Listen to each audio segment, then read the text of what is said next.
Hey everyone, welcome back to the Finance Things in Life. I'm Matt, along with my brother Anthony, and we're from the PD Group Wealth Management. Today, Money Confessions 3. Bum, bum, bum, bum. We just keep getting more and more in, and I think people are feeling a little more comfortable, maybe maybe my confession isn't as bad, or maybe they want to try to outdo other confessions. Right. Um, This is their way of getting it off their chest. it's definitely interesting what people are willing to admit to. Yeah. I guess Yeah. And I think they're a lot more popular than people think. Yeah. I think a lot of people listening are like, oh, I actually do that too. Or I didn't think that was a confession. Right. It's just something that I do. Yeah, it's very relatable. Yeah.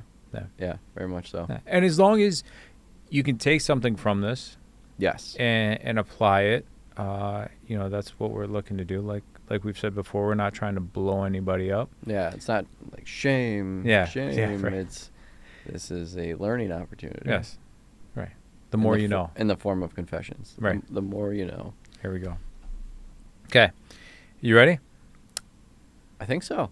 All right. First one, the budget vacation. I told everyone I got a great deal on my vacation, but I actually put the whole thing on my credit card, and I'm still paying it off months later. Oh, I feel like 98% of the population can probably, not 98, that's pretty high. No, I bet you. In the 90s, Yeah. would say they do the same thing. Yeah, I don't think that's. I don't think that's like a terrible thing as long as you're able to pay your card off. Right.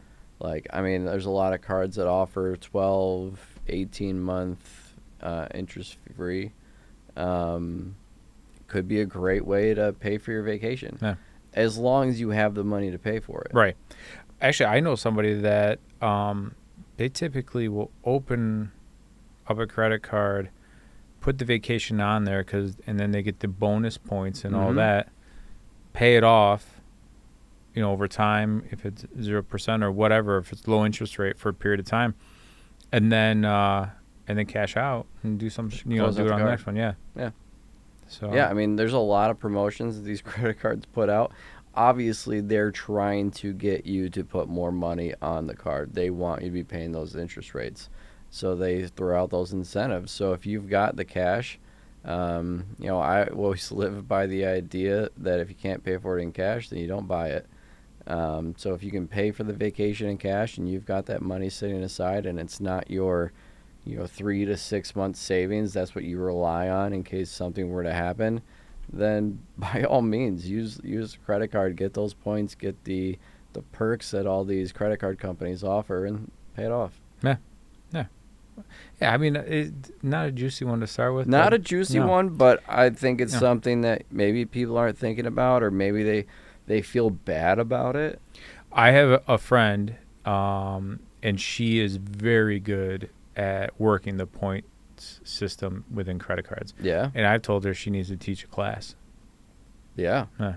Yeah, that'd be interesting. It's not what she does for a living, but she's very good at it. Yeah, because I mean, they've got, if you've got your credit card and it's giving you points, you get less for cashing it out than you do if you were to purchase something. Like, the value is different. If you just want cash, I think it's almost like a third of the value that if you were to pay for like airfare or Right. restaurant or your hotel. So I think those are all things that people should know about. And again, as long as you're using it responsibly, a credit card is a valuable tool. Correct. When you use it responsibly. That is key. Should we do the next one? Yeah, I think we're ready. I think this one is going to be triggering for you. Oh, yeah? I can only imagine where we're going then. Here. Hit me. Kids' sports costs. Oh, The cost of sports, especially in today's world. you have no idea. Just wait. I don't. I complain about my kids' sports being expensive, but I'm the one who keeps buying all the extra gear just to look like the most prepared parent on the sidelines. Guilty. To a certain extent. I mean, it's expensive. It is. I'm not gonna lie. And there you can usually you have two viewpoints, and there's people that have very strong on either side. Either you're all in on kids sports and you're doing the travel sports and all the equipment and everything else, or you're on the other side where you're not, and you don't see the value in it, or you're not a big promoter of it. And but if you're all in, I mean, it is an expensive. Yeah, I gotta like hockey. Like we've got Yeah. friends whose kids travel for hockey like all winter long, and it's like hotel trip. Well, and that's the Like- thing, right? I mean, so for example, you play travel. My son plays travel baseball, travel basketball, and so I know what this is how much it's going to cost. Yeah, And you're like, oh, all right. But then it's like, okay, well, we're playing 7 tournaments. 6 of them are out of town. You're gone for 6 weekends during the summer. You got to pay for hotels, eating out. And you're like, ooh, adds a little bit. Then it's like, okay, and then you need equipment. And of course, my son plays multiple positions and Right. needs catcher's equipment. And you're like, it adds up. And my daughter dances. And dance might even be worse, like Really? with the cost. Oh yeah, the amount of time she spends at the studio, Mm. it's and then her dance costumes. It's it's not just those. It's all sports. Right. I mean, it's when we were kids, it wasn't No. anything close No. to this. And now I have a friend whose son plays lacrosse. Mm-hmm. Is on a okay. He's 11 years old. So let's start there. He's 11 years old. On a national team where they have a tournament down in Florida. So they have to fly down to Florida, get a hotel, and then play a tournament and then fly home. And I'm like, do they even practice together? Because there's kids coming from all over the country. Right. No, they just Show up. show up and play, and it's wild to think like, and they usually, schedule them around breaks, so it's not like it's cheaper. I mean, Right. airfare and hotels are Skyrocket. right. But yeah, it's everyone wants to kind of, give their kids The the life best they didn't right, have. the life they didn't have, the best opportunity. Everyone wants their kid to be a D1 athlete or professional or whatever, and we know in most cases that's not going to happen, but Great if it did. great if it did. But I think it's the way sports are right now. I mean, it's a multi-billion-dollar business. Yeah. And you think about some of these athletes in college now. When we talked to Caleb from West Virginia University when he was here talking about NIL deals Mhm. and what kids are making, In college. in college. And shoot, if you can build a brand at a younger age in high school, like Quinn Ewers, Yeah. perfect example. Yep. You build that brand early, and then you're kind of making money in college playing. You just gotta That's- hope you make it. But at the same time, I mean, a lot of parents, those travel sports, those are replacing family vacations. Yeah. And that's kind of the trade-off. We're gonna, spend a few weekends a year doing these instead of doing a big family trip. And if the kids are good with it, Yeah, I mean, at the end of the day, if the kids are enjoying it, you're able to at least get some kind of relaxation from it. It's not exactly the traditional vacation as going to the beach, but if you're going to Florida, Yeah. maybe you spend a little time at the beach, spend a little time at the field, and a little bit of activity. and it's like I said, I mean, it is expensive. You did trigger me a little bit there. I wish we could have done like a stack rank of the most expensive sports. Ooh, that would be a good one. That would be. I gotta Yeah. imagine hockey's got to be up there. Hockey, I'm sure, is up there. I mean, yeah, hockey. I mean, but even volleyball now. I mean, some of these volleyball. I had a client that daughter played like on a travel volleyball team, and they were traveling up and down the East Coast.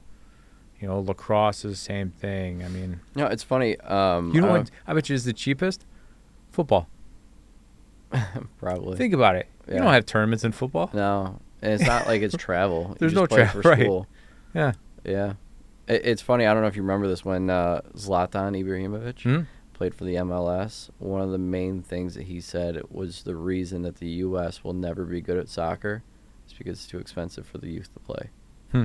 That the kids, it's far too expensive. You get these kids from, neighborhoods that don't have a lot of income, and they don't have the opportunity to like play in places that they would get noticed. But he said the cost of playing soccer in America is far too high, Yeah. and they'll never be as good as the other countries because of it. Yeah. It makes sense. I mean, there's a lot And of soccer, I gotta imagine. You're talking about shin guards. You're talking about cleats. That's all you need. but I mean, it's the other stuff. you Yeah, know, I mean all the travel and all the that. travel, the tournament costs, Right. and you know, But just the programs are expensive at all. yeah. As they say, it adds up. If It you add does. it up. You know, and they're growing out of their equipment. You know, Yeah. cleats and everything else. These Yeah. fire bats that are $450 a piece. Good and God. Yeah, it's wild, but Yeah. it's, So yeah, that's a good one. Thanks for that You're one. welcome. I You're welcome. I feel much better about myself now. You know, triggering me like that. Well, you're not the only one now. I listen. I know I'm not the only one, but I will say you have to do everything within a budget. You know, Yeah. if it becomes too much, I mean that's where you have to kind of analyze it and see if it truly makes sense. Yeah, I mean, you don't want to put yourself in a position where you're sacrificing a need for a want. Like, to play a sport, I would consider that a want. It's not a necessity. As Right. much as you want your kids to do it, it's not a need for them to do it. Yeah. So if you're putting yourself in financial strain so your kids can play a sport and it's really inhibiting your life, then Right. yes, please You gotta reassess. Yeah, you got to reassess. But, in today's world, hey, they're outside, they're playing, they're building teamwork, Yeah, creating friendships. yeah, a lot of advantages. The social spender, I say yes to every dinner invite and weekend trip, even when I can't afford it, just because I don't want my friends to know how tight money really is. Woof. I feel like this one's They got a case of FOMO. right. I feel like this one's really popular. Yeah, that stuff. It gets back to the whole. No one ever wants to be, the friend that everyone you rely on other people to pay for things for you, or you can't go because you're on a budget. But at the same time, like, I feel like most friends, if they're good friends, they probably get it. Yeah. Like, if you've got stuff going on or you're saving for something, especially if you're younger, I feel like I'm picturing this person as being a younger individual. All right, just starting out, Right. you If you're a younger, I was thinking about myself back in my youthful days, going out to the bars and going out to dinner and all those things. And I was at a point where I had a little bit of, I don't want to call it like emotional intelligence, but like an intelligence about my money and the understanding that, like, if I can afford it, I didn't do it. Right. So I think most people, if they're good friends, they'll probably get it. And, if you got to make an excuse for it, be like, listen, I'm putting money away to buy a house. Right. Or Oh, yeah. I'm putting money away for X, Y, and Z, so I just can't go out this week, or it's past my budget. Like, whatever it is, there will be always moments to go out again, or to get a drink again, or to go out to dinner with your friends. Yeah, and I think you're right. I don't. I think if they're real friends or true friends, they're not gonna judge you for it. Right. You could probably be honest with them. I think really what in this person's situation, it really comes down to fear of missing out. Yeah. And I get it. I know nobody wants to, Be left behind. Be left behind. Be like, oh, you wouldn't believe what. Oh my gosh, happened this, and yeah. this happened," but Oh, you weren't there. right, yeah. But and maybe the idea is, instead of going out and for dinner or drinks or whatever, maybe you do something a little more casual and have it at your place or someone else's. So I think there's kind of ways around it. Yeah. Yeah. I mean, just from my experience alone, I remember people that I knew back in my early 20s that definitely couldn't afford to go out, and I knew it. Yeah. And I would even say, like, we don't have to do this. We don't do X, Y, and Z. We can do something else. Like, oh, no, it's fine, whatever.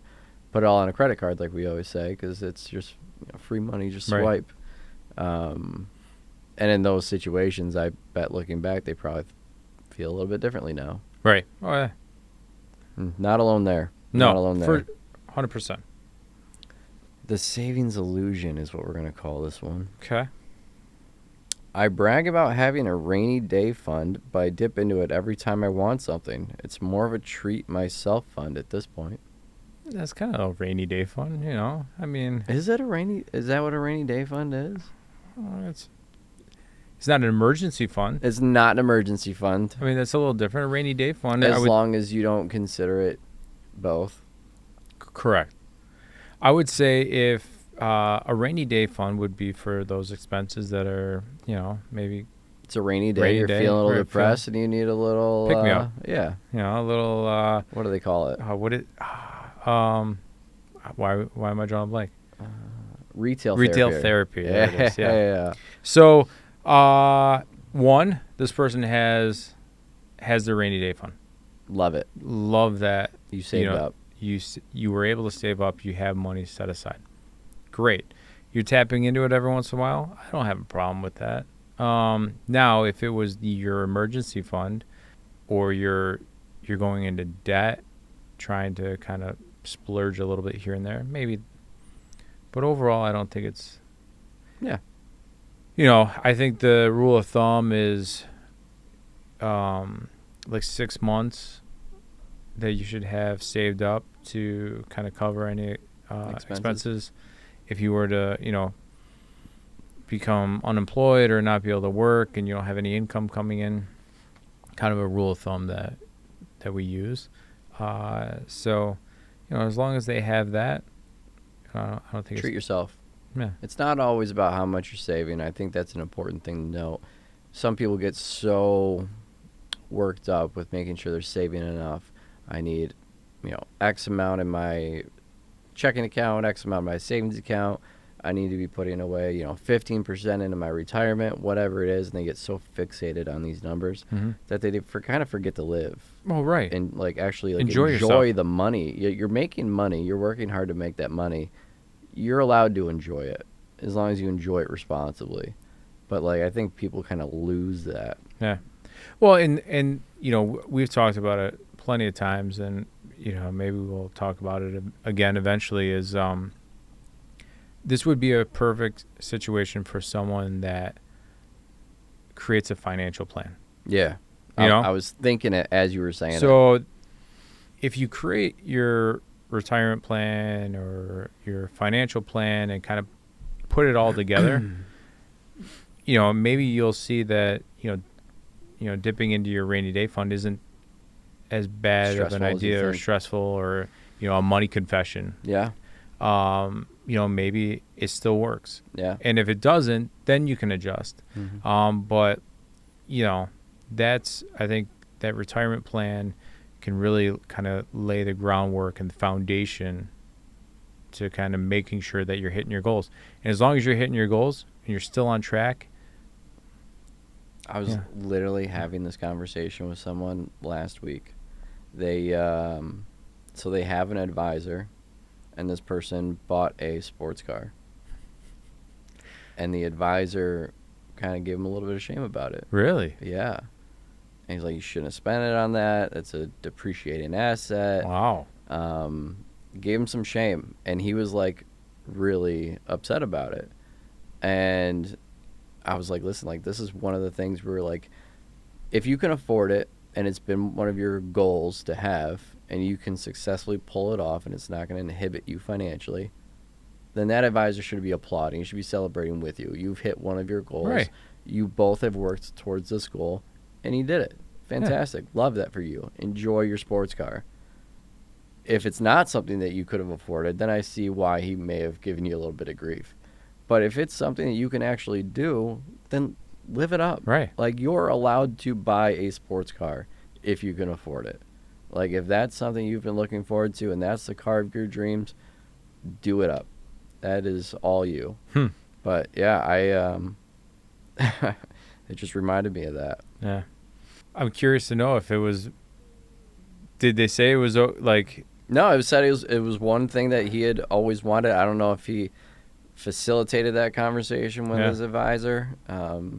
So if you are out there trying to buy a sports car and you have a financial advisor, please mention it to them. That is one of those things that you should be bringing right. up. Just make the plan. Right. Make Build the the plan Put it and in see your if plan. it makes sense. Yeah. You know, along with any other goals you have. Even if it's just like an outrageous goal, like, write it down. Right. Have it in there. Listen, I had you a can always client. take it out. I had a client that wanted to retire at 45. That was their outrageous goal, and this is what they wanted to do. And this is how they were going to do it, and they were eventually going to go back to work, and after their kids went to college, they wanted to see what they would have to do to make that work. Why not? And what we did was we found a plan that worked for them, and they did it for a period of time, and then they went back to work. Yeah. So I mean, if you don't plan for it, you're never going to know if you can achieve it. Right. It is what it is. if you don't plan for it, you don't know if what you're doing is going to actually help you get there. Right, exactly. Yeah, just walking around in the dark, Right. hoping you hit something. But, oh yeah, these are my goals, and I'm doing this to hit my goals, but I don't know. I have no idea if that's what. Oh man, yeah, that's a good one. We've kind of talked about this. Maybe you and I have kind of talked about this just in general, but Oh boy. the quiet quit with benefits. So I've been coasting for months, cameras off, minimal effort, full paycheck every Friday, I think. How am I still getting away with this? That's wild. I feel like that quiet quitting was really popular for a while. People felt like they were getting underpaid, so they just stopped working as hard. And I never quite understood it. I don't know if that's just my mindset or not, or I've never been in that scenario. Right. Yeah, I don't know if I've ever been in this scenario, but I would say when the work from home was at its peak, it is easy for people to get away with it, I feel. Yeah. You're not in the office. There's no one to kind of, micromanage, and you can kind of coast. I'm sure that, that played a huge role in those people doing that. I mean, in certain scenarios, I guess, depending on your job, like, I'm sure you could get if you're not in, like, a service industry and you just need to, like, execute a job and you can work fast to get it done, I'm sure there are a lot of people that could probably get their work done in a few hard hours, and then just went about their day if they were working from home. I actually know for a fact that people were probably doing that. Yeah, but I mean, as long as you're getting your job done, that's right. Fine. I mean, in this case, this person, it doesn't sound like they're really doing their job. They basically quit. Right. They're just still getting paid. Right. It's just like, I'm going to do next to nothing until someone calls me out. Yeah. I don't know. That's bold. Yeah. I don't know if they're upset, or maybe they're just want to do something different. I don't know, but it's, I think especially the work from home definitely opened the door for more of that to happen. Yeah. So. Yeah. I think now that people are, like, not working from home as much, I think that's probably subsided a bit. I at least haven't heard of it as much, but for a while that quiet quitting or silent quitting, whatever they called it, was definitely really popular. Yeah. I know a lot of people that I don't know personally, but I heard of a lot of people actually doing that. Yeah. Yeah, I don't know. I mean, we've never really worked from home. Even during COVID, we were in the office. I just I know some people enjoy it. They love working from home. They can be productive. But When my toddlers aren't home, I can be productive. right. Well, that's the thing. I mean, it's the weather's nice. You want to go for a walk. You want to go Right. outside. It's actually You kind of know, nice. cut the lawn. You Right. know, kids are screaming. Dog needs to go for a walk. Garbage, laundry, dishes, cooking. I mean, there's a lot of yeah. distractions that can come Yeah. up. So That's the thing. Walk out of my office. I see the dishes need to be done. Maybe my dog wants to go outside. I'm like, oh, wow, it's really sunny out. Maybe I'll go for a walk real quick. And then, I come back inside. I see the grass a little long. I'm like, actually, I could probably get that mow the done quick, lawn yeah. quick. And then, well, let me just check my emails quick check and then my go back emails there. quick, go back out. Oh, I don't Mm. need anything. I've really been wanting to trim that bush for a while. Let me do that too. Before you know it, you've 4 o'clock. you- And you quiet quit. exactly. Oh, yeah. Yeah, that was a good one. Yeah. Well, that was fun. You Yeah. know, not as juicy as The other ones. Yeah. Yeah. There was a couple of juicy ones in there, but yeah. Obviously, there's a lot to focus on and take from all of that, and kind of making sure that financial plans are important. Kind of making sure that you kind of put everything in perspective as well. So Yeah. we appreciate you guys kind of sending those in, and obviously, if you have any more, Keep them maybe coming. we'll do a money confessions for. But until then, feel free to ask questions, send us anything you guys want us to talk about, and Yeah. we'll go from there. Yeah. Thank you all. All right. Appreciate it. Thanks, everyone.